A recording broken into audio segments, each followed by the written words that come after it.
அஸ்ஸலாமு அலைக்கும். எல்லாரும் எப்படி இருக்கீங்க? இன்னைக்கு நார்மல் ஆப்பமே இன்னும் கொஞ்சம் ஆரோக்கியமா எப்படி பண்ணலாம்? ராகிய சேர்த்து பண்ணலான்னு ராகி ஆப்பம் தான் இன்னைக்கு. செய்யலாமா? 1 கப்பு முழு கேப்ப, அதாவது ராகி 1 கப் எடுத்திருக்கேன். 1/2 கப்பு பச்சரிசி எடுத்திருக்கேன். 1/4 கப்புக்கும் கொஞ்சம் கூடுதலா உளுந்து எடுத்துக்கோங்க.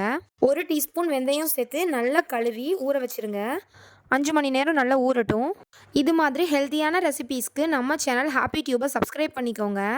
ஊறினதுக்கு அப்புறமா நல்லா மையா அரைச்சி எடுத்து 5லேருந்து 6 மணி நேரம் புளிக்க விட்டோம்னா, நல்ல சத்தான ராகி ஆப்ப மாவு ரெடி ஆயிருச்சு. அவ்வளோதாங்க. ரொம்ப ரொம்ப ஈஸி. அப்புறமா ஆப்பச்சட்டியில போட்டு சுட்டு எடுத்துற வேண்டியதான். கண்டிப்பா நீங்க ட்ரை பண்ணி பாருங்க. ட்ரை பண்ணி பார்த்துட்டு எனக்கு கமெண்ட்ல சொல்லுங்க எப்படி இருந்ததுன்னு. என்கிட்ட ஆப்பச்சட்டி இல்ல. அதனால இரும்பு கடாயில தான் பண்றேன்.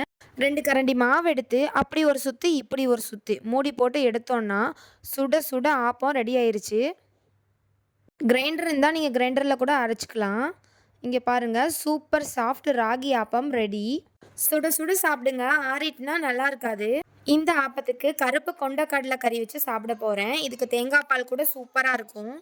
இவ்வளோ நேரம் வீடியோ பார்த்ததுக்கு ரொம்ப ரொம்ப தேங்க்ஸ்.